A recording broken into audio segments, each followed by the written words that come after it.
લોકરક્ષક તથા પીએસઆઈ ભરતી માટેના અરજી ફોર્મ ભરવાના 4 તારીખે શરૂ થયા છે. 30 તારીખે 30 એપ્રિલે પૂર્ણ થઈ રહ્યું છે અને અત્યારે ઉમેદવારો અરજી ફોર્મ ભરતી વખતે એમને જે પ્રશ્નો થયા છે, જે મુશ્કેલીઓ પડી છે, એ એમણે ટ્વિટરના માધ્યમથી મને જણાવી છે. એના પ્રશ્નોનો જવાબ આપણે આપવાનો હું આજે પ્રયત્ન કરીશ. સાથે સાથે એ કહું કે આ જ્યારે હું વિડીયોના માધ્યમથી તમને જવાબ આપું છું તો એ તમારા માર્ગદર્શન માટે છે.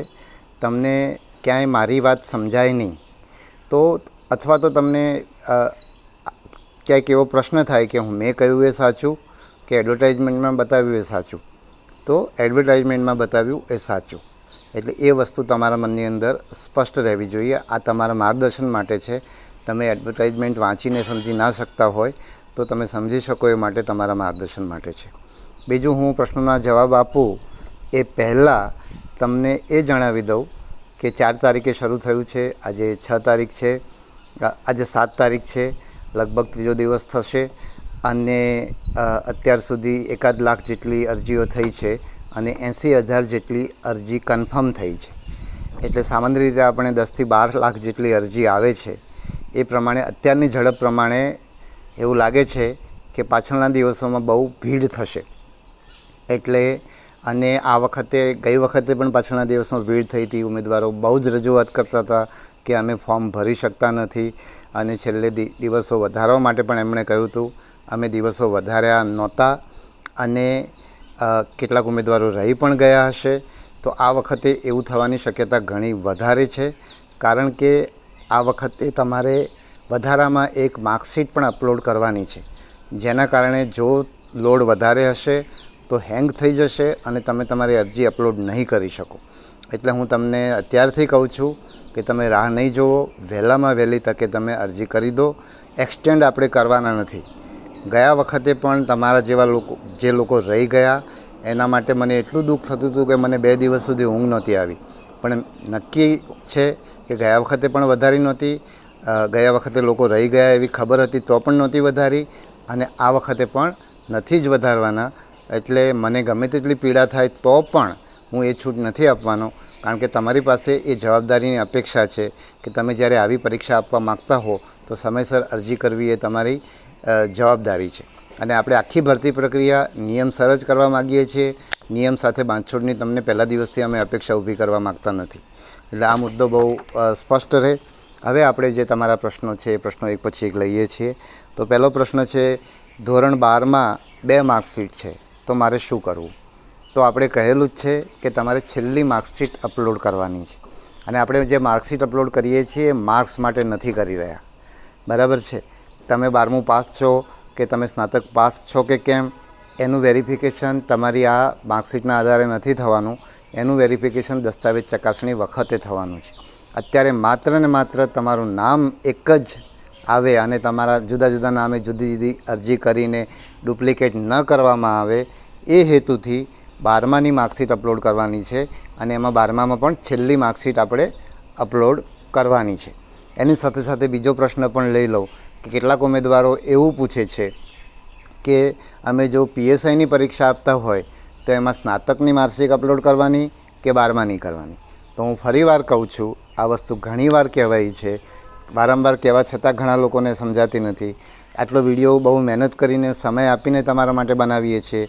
ઘણા લોકો વિડીયો જોતા નથી અને પ્રશ્ન પૂછે છે, બરાબર? તમે વિડીયો ના જુઓ અમને વાંધો નથી. તમને સમજ ના પડે અને તમે ભૂલ કરો તો એનું દુષ્પરિણામ તમારે ભોગવવાનું થાય. તમને સમજ પડે તો તમને વિડીયો જોવાની જરૂર નથી, પણ તમને મુશ્કેલી પડતી હોય તો તમે વિડીયો જોઈ લો. તો પાછો એ પ્રશ્ન પર આવું કે જે પીએસઆઈની પરીક્ષા છે એમાં સ્નાતકની નહીં, 12માની જ માર્કશીટ આપણે અપલોડ કરવાની છે. કારણ કે આપણે જે માર્કશીટ અપલોડ કરી રહ્યા છીએ એ માત્ર ને માત્ર નામના વેરિફિકેશન માટે કરી રહ્યા છો. તમે 12મું પાસ છો કે સ્નાતક પાસ છો કે નથી એ નક્કી કરવાનું કામ આ તમારી માર્કશીટના અપલોડિંગના માધ્યમથી નથી થવાનું, એ દસ્તાવેજ ચકાસણી વખતે થવાનું છે, બરાબર?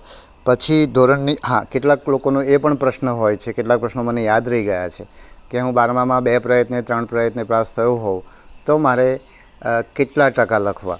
એ જ રીતે સ્નાતકમાં પણ હું 2-3 પ્રયત્ને પાસ થયો હોય તો એમાં ફરીવાર હું કહું છું, અગાઉના વિડીયોમાં કીધું છે કે તમે જ્યારે 2-3 પ્રયત્ને પાસ થયા હોય ત્યારે તમારું પાસિંગનું જે લઘુત્તમ માર્ક્સ હોય 35 હોય, 40 હોય, 50 હોય, જે પણ લઘુત્તમ ગણાતા હોય એટલા જ તમારે લખવાના છે. પછી 12માની ડુપ્લિકેટ માર્કશીટ અપલોડ થઈ શકે તો તમે તમારી માર્કશીટ ખોવાઈ ગઈ હોય અને તમે કાયદેસર ડુપ્લિકેટ મેળવી હોય તો તમે એ અપલોડ કરી શકો. પછી અરજી ફોર્મ ભરવામાં ભૂલ થઈ હોય તો અરજી ફોર્મ ભરવામાં ભૂલ થઈ હોય તો આપણે જો તમારી અરજી કન્ફર્મ ના થઈ હોય, એટલે કે જ્યારે તમે કન્ફર્મેશનનું બટન દબાવો છો અને તમને કન્ફર્મેશન નંબર મળી જાય છે, એના પછી અરજી એડિટ કરવા માટેની કોઈ જોગવાઈ નથી. પરંતુ જો તમે કન્ફર્મેશન ના કર્યું હોય તો તમે અરજી એડિટ કરી શકો છો. તો તમને બીજો પ્રશ્ન એ થાય કે કન્ફર્મેશન થઈ ગયું હોય તો શું? કન્ફર્મેશન થઈ ગયું હોય અને તમારી અરજીની અંદર ભૂલ રહી ગઈ હોય અને તમે ભૂલ સુધારવા માગતા હો તો તમારે બીજી અરજી કરવાની થાય, ફરીથી તમે અરજી કરી શકો. અને સાથે સાથે તમને એ પણ જણાવવાનું કે જો એકથી વધારે અરજી કરી હશે તો તમે છેલ્લી અરજી છે એ તમારી માન્ય અરજી ગણાશે. એટલે દાખલા તરીકે તમે પહેલી અરજીમાં એક ભૂલ કરી છે અને તમે બીજી અરજીમાં એ ભૂલ સુધારી દીધી છે, પણ બીજી અરજીમાં બીજી ભૂલ કરી છે, તો બીજી અરજીમાં કરેલી બીજી ભૂલ તમને નડશે, કારણ કે પહેલી અરજીમાં તમે શું લખ્યું છે એ પછી જોવાનું રહેતું નથી, તમારી છેલ્લી અરજી ગણાશે. બીજું, જે લોકોને ફી ભરવાની થાય છે એ લોકોએ બીજી અરજી કરે તો બીજી અરજીમાં પણ ફી ભરવાની થાય છે. એટલે એમણે પહેલી અરજીમાં ફી ભરી હશે એટલે હું બીજી અરજીમાં ફી ના ભરું, તો તમે પહેલી અરજીમાં ફી ભરી હશે તો પણ તમારી એ અરજી માન્ય નહીં ગણાય અને બીજી અરજીમાં તમે ફી ભરી નથી એટલે તમે આ પરીક્ષા આપી શકશો નહીં. એટલે જો તમે એકથી વધારે અરજી કરો છો અને તમારે ફી ભરવાની થતી હોય, એટલે કે તમે જનરલ કેટેગરીમાં છો, તો તમારી છેલ્લી અરજી જ માન્ય ગણાશે અને છેલ્લી અરજીમાં ફી ભરેલી હશે તો જ માન્ય ગણાશે. એટલે આ વસ્તુની પણ તમને સ્પષ્ટતા થઈ જાય. એક પ્રશ્ન એવો આવે છે કે ઓપન યુનિવર્સિટીમાંથી પહેલાં સ્નાતક થઈ ગયેલ હોય અને પાછળથી 10મું કે 12મું પાસ કર્યું હોય અથવા તો 12મું પાસ કર્યા વિના અમે સ્નાતક થઈ ગયા હોય, તો અમારા માટે પણ અચરજનો વિષય છે. પણ આવું હશે તો, કારણ કે આ પ્રશ્ન અવારનવાર આવે છે, તો અને આમાં કોઈ એનો ગેરલાભ ના લે એટલા માટે અમે એવું નક્કી કર્યું છે કે આવા ઉમેદવારો હોય જે ખાસ કરીને અમદાવાદ ગાંધીનગરમાં નજીક રહેતા હોય તો એ અમને આવીને મળે, એટલે કે ભરતી બોર્ડની જે ઓફિસ છે ત્યાં આવીને તમારા દસ્તાવેજો સાથે મળે તો એ જોયા પછી અમે તમને માર્ગદર્શન આપી શકીશું અને એ માર્ગદર્શન તમારા જેવા બધા ઉમેદવારોને કામ લાગશે. પછી એક એવો કોઈનો પ્રશ્ન છે કે લગ્ન કરેલી સ્ત્રી ઉમેદવારના કિસ્સામાં ફોર્મમાં પિતાનું નામ કે પતિનું નામ ભરવાનું. શું ભરવાનું? કે બેને લગ્ન કરી દીધા છે તો એમણે પિતાનું નામ લખવાનું કે પતિનું નામ? તો એમાં બહુ સ્પષ્ટ છે કે એમના 12માની માર્કશીટમાં પતિનું નામ હોય તો પતિનું નામ લખવાનું અને 12માની માર્કશીટમાં પિતાનું નામ હોય તો પિતાનું નામ લખવાનું. એવી જ રીતે કેટલાક લોકો એવી રજૂઆત કરતા હોય છે કે મારે 12માની માર્કશીટની અંદર સરનેમ એટલે કે અટક આગળ છે અને આની અંદર પાછળ છે કે એનાથી ઉલટું. તો તમારે બહુ સ્પષ્ટ સમજવાનું કે 12માના માર્કશીટની અંદર તમારું નામ, તમારા પિતાનું નામ અને તમારી અટક લખેલી હોય અને તમારે આમાં તમારે ફોર્મ ભરતી વખતે તમારું નામ ભરવાનું થાય ત્યારે અટકની જગ્યાએ તમારી 12માની માર્કશીટમાં જે અટક હોય એ તમારે આમાં નાખવાની, 12માની માર્કશીટમાં તમારું જે નામ છે એ તમારે આમાં નાખવાનું અને એમાં તમારું પિતા કે પતિનું જે કંઈ નામ છે એ તમારે આમાં નાખવાનું. એટલે આમાં કોઈ કન્ફ્યુઝન ના થવું જોઈએ, કારણ કે આમાં પિતા, પતિ અને તમારું નામ અને અટક એ અલગ અલગ ખાના છે. એટલે એમાંથી ઉઠાવી અને તમારે આમાં ભરવાનું છે. એમાં આગળ લખ્યું છે, પાછળ લખ્યું છે, એ મુદ્દો રહેતો નથી. આજે તમે આવું વિચારો છો એ મને એમ લાગે છે કે તમે તમારી વિચારવાની જે પ્રક્રિયા છે એને તમારે સુધારવી પડશે. કે આ પરીક્ષા જ્યારે તમે આપશો ત્યારે પરીક્ષાની અંદર, લેખિત પરીક્ષાની અંદર તમે કેવો દેખાવ કરશો એનો આધાર તમે તમારો પ્રશ્ન સમજી શકો છો કે કેમ એના પર રહેલો છે. એટલે તમારે આ વસ્તુ સમજવાનું પણ તમારી આ તૈયારીના ભાગરૂપે છે. પછી NIOS એટલે કે રાષ્ટ્રીય ઓપન યુનિવર્સિટીનું પ્રમાણપત્ર ચાલે કે કેમ? તો એ ચાલે છે. સ્નાતક છેલ્લા વર્ષની માર્કશીટમાં જે લખેલા હોય ટકા તે લખવા અને CGPAમાંથી ટકાવારી લખવી. ઓકે, તો કેટલીક જગ્યાએ CGPA કે એવું બધું આપેલું હોય છે, ગ્રેડ આપેલા હોય છે, તો એમાં તમારે કેવી રીતે ટકા લખવા તો એ મુદ્દાનો જવાબ એ છે કે તમારે જ્યારે CGPA પ્રકારના કે ગ્રેડ પ્રકારનો માર્કશીટ તમારી હોય તો એ તમારી માર્કશીટના વર્ણનની અંદર જે તે યુનિવર્સિટી કે પરીક્ષા લેનાર જે તે સંસ્થા કયા ગ્રેડ અથવા કયા CGPAના ટકા કેટલા હોય છે એ માર્કશીટની અંદર પાછળ દર્શાવેલું હોય છે, પાછળ અથવા આગળ ક્યાંય પણ. તો એમાંથી જોઈને તમારે ટકા લખવાના છે. બીજી વસ્તુ કે આ જે ટકા લખવાના છે એની અંદર તમારાથી નાની મોટી ભૂલ થઈ હોય અથવા તો તમને ગ્રેડની સામે પર્સન્ટેજ કીધા છે ને એમાં થોડુંક તમને વેરિએશન થઈ ગયું હોય તો એ ચિંતા કરવાની જરૂર નથી. ખરેખર જો આવા પ્રશ્નોની એમને ખબર હોત તો અમે આ પર્સન્ટેજ લખવાનું જ ના માગત, કારણ કે તમે 12મું પાસ છો કે સ્નાતક પાસ છો એ તમારા દસ્તાવેજ ચકાસણી વખતે જ નક્કી કરવાનું છે. બીજું તમે 12મામાં કેટલા ગુણ લાવ્યા છો કે સ્નાતકમાં કેટલા ગુણ લાવ્યા છો એના આધારે તમારી પસંદગી થઈ નથી રહી.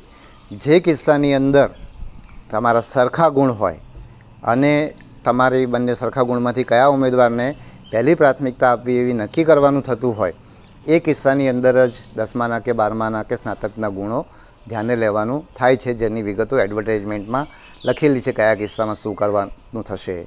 પણ જે કિસ્સાઓમાં આવું ટાઈ થતી હશે, બંનેના એક સરખા ગુણ હશે, એવા કિસ્સાઓમાં જે વેરિફિકેશન કરવાનું થશે અને એ કરતી વખતે એ અમે દસ્તાવેજ ચકાસણી વખતે તમારી પાસેથી એ વિગતો મેળવીશું અને એના આધારે નક્કી કરીશું. પછી 2 ટ્રાયલ કરેલા હોય તો ફરીવાર વાત કરું છું કે 2 કે 3 ગમે તેટલા ટ્રાયલ કર્યા હોય તમારે છેલ્લી માર્કશીટ 12મા ધોરણની અપલોડ કરવાની છે, કારણ કે એ તમારા નામ માટે છે. 2-3 ટ્રાયલ કર્યા હોય તો તમારે ટકા તમારા છે એ મિનિમમ ટકા લખવાના છે, બરાબર છે. પછી એ જ રીતે કેટલાક લોકો એવું પૂછે છે કે અમારું છેલ્લા સેમિસ્ટરમાં અમે પાસ થઈ ગયા છે પણ આગળના સેમિસ્ટરમાં અમે નાપાસ છીએ, તો અમારે અમારે પાસ ગણીએ કે નાપાસ ગણીએ? તમે તમારું બધા જ સેમિસ્ટરોમાં પાસ થાવ ત્યારે જ તમે પાસ ગણાવો. તમે છેલ્લા સેમિસ્ટરમાં પાસ થઈ ગયા હોય અને તમે આગળના સેમિસ્ટરમાં પાસ નથી થયા તો તમે સ્નાતક નથી. એટલે એ પણ તમારી સ્પષ્ટતા થઈ જાય. બીજું, કેટલાક લોકોને એવો પ્રશ્ન થતો હોય છે કે અમે છેલ્લું સેમિસ્ટર 2022માં પાસ કરી દીધું અને પછી અમે એક સેમિસ્ટર બાકી રહી ગયું હતું, પહેલું કે બીજું કે ચોથું કે છઠ્ઠું જે કંઈ લાગુ પડતું હોય, તો એ સેમિસ્ટર અમે બીજા વર્ષ પછી કર્યું, તો અમે પાસ ક્યારે ગણાઈએ? કયા વર્ષે અમે આ પરીક્ષા પાસ થયા એવું ગણાય? તો તમે જે વર્ષે તમારા બધા જ સેમિસ્ટરો પતી ગયા હોય, છેલ્લું જે કંઈ બાકી રહી ગયું હોય એ તમે પાસ કરી દો. એ વર્ષે અને એ મહિના જે યુનિવર્સિટી તમારી માર્કશીટ કે તમારા પ્રમાણપત્રમાં દર્શાવે એ તમારે માન્ય ગણવાનું છે. એ તમારું પાસિંગનું વર્ષ ગણાશે. એ જ રીતે કેટલાક લોકો એવું પૂછે છે કે અમારે ગુણપત્રક અપલોડ કરવાનું કે અમારે પાસિંગ સર્ટિફિકેટ અપલોડ કરવાનું. તો બહુ સ્પષ્ટ છે કે આપણે ગુણપત્રક અપલોડ કરાવી રહ્યા છીએ અને એ નામ પૂરતું કરાવી રહ્યા છીએ. એટલે તમારે 12માની અંદર પણ ગુણપત્રક પણ તમારે આવે છે અને પાસિંગ સર્ટિફિકેટ પણ આવે છે. એ જ રીતે સ્નાતકની અંદર પણ ગુણપત્રક આવે છે, ખાસ કરીને ડિપ્લોમા જે 12માને સમકક્ષ ગણાતા હોય છે એ સમકક્ષ ગણાતા હોય છે ને એના માટે એમને શિક્ષણ વિભાગમાંથી એક ખાસ પ્રમાણપત્ર લેવાનું હોય છે કે આ એમનો જે કોર્સ છે એ સમકક્ષ છે. તો એ પ્રશ્ન એની અંદર પણ જે તમારા જે ત્યાં એ કિસ્સાની અંદર તમારે છેલ્લી માર્કશીટ તમારે અપલોડ કરવાની છે. ડિપ્લોમાવાળાએ ધોરણ 12ના સમકક્ષનું પ્રમાણપત્ર શિક્ષણ વિભાગમાંથી લેવાનું થાય છે. અને એટલે હા, પછી આગળના વર્ષની એટીકેટી હજુ બાકી હોય તો પાસ ગણાય ના ગણાય? આગળના વર્ષની એટીકેટી પાસ તમે ક્લિયર કરી લો, બધા જ સેમિસ્ટર ક્લિયર કરી લો, પછી જ તમે પાસ ગણાવો. ડિપ્લોમાવાળા ઉમેદવારે ફાઇનલ માર્કશીટ અપલોડ કરવાની કે સમકક્ષ પ્રમાણપત્ર? તો ડિપ્લોમાવાળાએ માર્કશીટ જ અપલોડ કરવાની છે અને છેલ્લામાં છેલ્લી માર્કશીટ એમણે પાસ કરી હોય એ એમણે અપલોડ કરવાની હોય છે. લગ્ન થયેલ હોય તો પતિનું નામ લખી શકાય. તો નામની બાબતમાં ફરી કહું કે આપણે 12માની માર્કશીટની અંદર તમારા પતિનું નામ હોય તો તમારે પતિનું નામ લખવાનું, 12માની માર્કશીટમાં પિતાનું નામ હોય તો તમારે પિતાનું નામ લખવાનું છે. એટલે એ બાબતમાં કંઈ કન્ફ્યુઝન રહે નહીં. બીજું, નામની બાબતમાં તમને એમ થાય કે ભાઈ મારું વાસ્તવમાં નામ જુદું છે તમે ગેજેટ કરાવ્યું છે અથવા તો 12માની માર્કશીટમાં તમારી જે તે વખતે ભૂલ હતી, પાછળથી તમે એ ભૂલ સુધારી છે, તમારા લગ્ન થઈ ગયા છે એટલે હવે તમારા નામની પાછળ તમારા પતિનું નામ લાગે છે, જે પણ કંઈ હોય પણ તમારે અત્યારે 12માની માર્કશીટનું જ અપલોડ કરવાનું છે અને 12માની માર્કશીટ મુજબ જ નામ લખવાનું છે. તમારા નામમાં કોઈ પણ ફેરફાર કરવાની, આવા કોઈ કારણોસર કરવાની થતી હશે કોઈ ફેરફાર, તો એ દસ્તાવેજ ચકાસણી વખતે તમારે એના પુરાવા રજૂ કરવાના થશે અને તમે પુરાવા રજૂ કરશો અને તમારા વાજબી હશે તો તમારું નામ જે સાચું નામ હશે એ ત્યાં ફાઇનલ રિઝલ્ટની અંદર સુધરી જશે. એવો જ પ્રશ્ન કેટલાક લોકોને એમ થાય છે કે ભાઈ અમે અમારી 12માની માર્કશીટમાં નામ છે એના કરતાં અમારા ઓળખપત્ર એટલે કે તમે આધાર કાર્ડ કે પાન કાર્ડ કે ડ્રાઇવિંગ લાઇસન્સ જે તમે ઉપયોગ કરવાના છો એની અંદર નામ જુદું છે, તો અમે પરીક્ષા કેન્દ્રમાં જઈશું તો અમારા કોલ લેટરની અંદર જે નામ છે એ 12માની માર્કશીટ મુજબનું નામ હશે જે અમે અરજીમાં ભરેલું હશે અને અમારે પાસે જે ઓળખ કાર્ડ હશે એમાં નામ જુદું હશે, તો અમે કેવી રીતે પ્રવેશ અમને ત્યાં કેન્દ્રમાં મળશે? તો અમે કોલ લેટરની અંદર પણ એ સૂચના બહાર પાડશું અને આજે પણ તમને કહીએ છીએ કે જો તમારા ઓળખ કાર્ડની અંદર અને તમારી 12માની માર્કશીટ એટલે કે તમે અરજી કરી છે એ બંને નામમાં ફેરફાર હોય તો તમારે તમારા ઓળખ કાર્ડ ઉપરાંત તમારે તમારી 12માની માર્કશીટ લઈને પરીક્ષા કેન્દ્ર પર, એ શારીરિક કસોટીના મેદાન પર અથવા તો લેખિત કસોટીના પરીક્ષા કેન્દ્ર પર જવાનું થશે અને એની સૂચના અમે કોલ લેટર વખતે પણ આપશું. પછી લોકરક્ષકવાળા પછી છૂટાછેડા લીધેલ હોય એટલે કે આપણે પેલામાં છે કે ભાઈ તમે પરિણીત છો, અપરિણીત છો કે સેપરેટેડ છો, એટલે જો છૂટાછેડા તમે લીધેલા છે તો તમે પરિણીત કે અપરિણીતમાં નહીં આવો, તમારે એમાં સેપરેટેડ બતાવવાનું છે. પછી છેલ્લી માર્કશીટમાં બેઠક નંબર ન હોય તો એનરોલમેન્ટ નંબર અથવા બીજા કોઈ નંબર લખી શકો. તો છેલ્લી માર્કશીટની અંદર આમ તમે બેઠક નંબર આપણે પૂછ્યો છે પણ કોઈ સંસ્થા એની છેલ્લી માર્કશીટની અંદર બેઠક નંબરની જગ્યાએ બીજો કોઈ નંબર લખતી હોય તો તમારે એ નંબર લખવાનો છે અને એ નંબર કાળજીપૂર્વક લખવાનો છે, કારણ કે એના પુરાવા તરીકે તમે જ્યારે એ દસ્તાવેજ રજૂ કરશો તો તમારી પાસે એની અંદર એ નંબર હોવો જરૂરી છે. પછી જે લોકો લોકરક્ષક પાસ થયેલા છે એવા ઉમેદવારો એવું પૂછે છે કે અમે અત્યારે સરકારી નોકરીમાં છીએ તો અમારે લોકરક્ષક જેવો તો કોઈ એની અંદર હોદ્દો ટીક કરવાનો આવતો નથી, તો ત્યાં તમારે કોન્સ્ટેબલનો હોદ્દો ટીક કરવાનો થાય છે.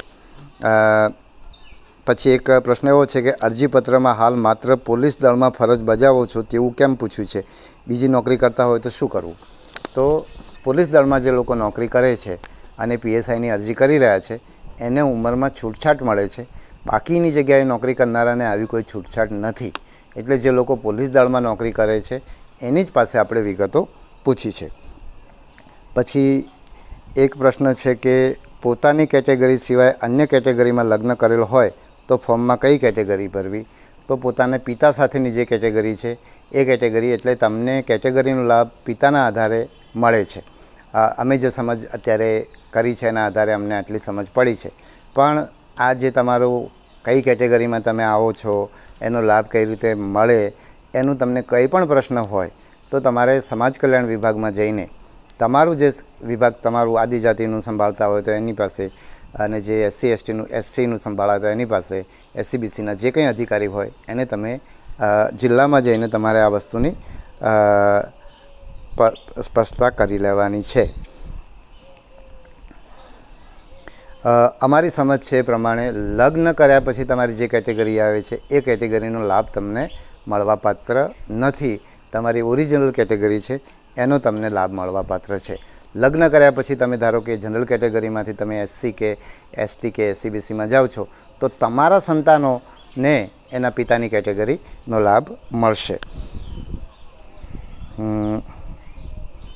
પછી રિઝલ્ટ અને LCમાં જુદા જુદા નામ હોય, એટલે કે રિઝલ્ટ એટલે કે તમારું 12માનું ગુણપત્રક અને LC એટલે કે સ્કૂલ લિવિંગ સર્ટિફિકેટ, તો પણ તમારે ગુણપત્રકનું નામ જ લખવાનું છે, કારણ કે આપણે નામની એક સૂત્રતા જળવાય એટલા માટે આપણે આ વ્યવસ્થા કરી છે.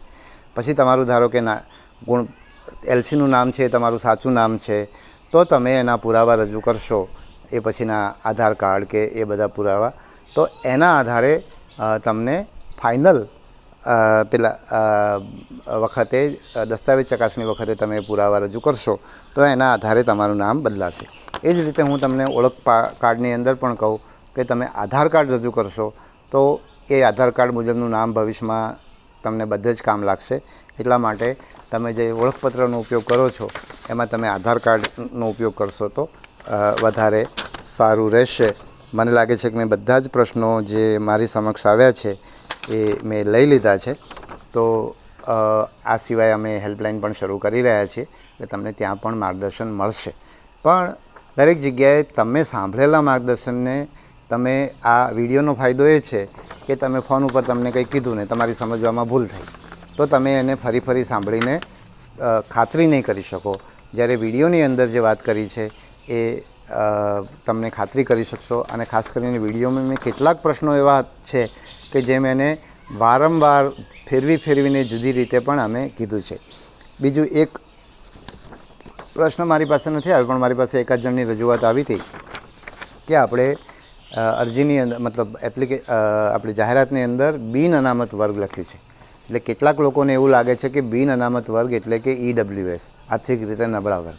તો અમે એની સ્પષ્ટતા ગઈકાલે વેબસાઇટ પર મૂકી છે, એ તમે વ્યવસ્થિત રીતે જોઈ લેજો. અનામત વર્ગ એટલે કે SC, ST, SEBC અને EWS, બરાબર. અને બિન અનામત વર્ગ એટલે આ 4 વસ્તુનો જેને લાભ મળતો નથી એ લોકો બિન અનામત વર્ગ કહેવાય. બિન અનામત વર્ગના જે લોકો છે પણ એ લોકો આર્થિક રીતે નબળા વર્ગના માર્ગદંડમાં આવતા હોય તો એ લોકોને EWSની કેટેગરીમાં જઈ શકશે. એટલે આપણે એવું સમજીએ કે SC, ST અને SEBC આ 3 મુખ્ય કેટેગરી છે. એ કેટેગરીથી બહાર જેટલી જ્ઞાતિઓના લોકો છે બધા બિન અનામત કહેવાય. પછી એમાંથી જે લોકોને આર્થિક રીતે નબળા છે એના જે સરકારે માપદંડો નક્કી કર્યા છે એ લોકોને આર્થિક રીતે નબળા વર્ગની અનામતનો લાભ મળશે, બરાબર. અને બાકીના જે લોકો રહી ગયા બિન અનામત વર્ગના લોકો એ લોકોને કોઈ અનામતનો લાભ નહીં મળે, બરાબર છે. એટલે બિન અનામત વર્ગ એટલે કે ઓપન કેટેગરી એટલે કે જનરલ કેટેગરી એટલે કે જેને SC, ST, SEBC અને EWSનો લાભ મળતો નથી. આ મેં તમને મૌખિક રીતે અહીંયા કહ્યું પણ અમે વિગતવાર એની સૂચના ગઈકાલે વેબસાઇટ ઉપર મૂકી છે, તમે જોઈ લેજો. તમને ફરીવાર કહું કે તમે ઝડપથી તમારા ફોર્મ ભરી દો. તમે ફોર્મ વહેલાથી ભરશો તો તમને કંઈ પ્રશ્ન આવશે તો એનો ઉકેલ પણ તમને ખબર પડશે. એટલે તમને કોઈક તમારું સર્ટિફિકેટ ખૂટતું હોય તો પણ તમને લેવાનો સમય રહેશે. અને જેમ છેલ્લા દિવસો આવતા જશે એમ ભીડ થશે અને તમારું ફોર્મ અપલોડ નહીં થાય. એટલે તમે આળસ કર્યા વિના વહેલામાં વહેલી તકે તમે તમારું ફોર્મ ભરી દો. અને ફોર્મ ભરશો એની સાથે તમારી તૈયારી પણ શરૂ થશે. અને હું એમ જ કહું છું કે વહેલામાં વહેલી તકે તમે ફોર્મ પણ ભરો અને વહેલામાં વહેલી તકે તમે તૈયારી કરો. તમારી પાસે ઘણો લાંબો સમય નથી. ખાસ કરીને લેખિત પરીક્ષા માટે જો આપણે આવતા ફેબ્રુઆરીમાં કે લેખિત પરીક્ષા લઈએ તો હવે આપણી પાસે આ વર્ષના 9 મહિના અને આવતા વર્ષનો 1 મહિનો એટલે 9-10 મહિનાનો સમય છે, જે બહુ લાંબો સમય નથી. તમારે 100 ઉમેદવારમાંથી 1 ઉમેદવાર પસંદ થવાનો છે. તો એના માટે તમારે લેખિત પરીક્ષાની માટે ઘણી બધી તૈયારી કરવી પડશે.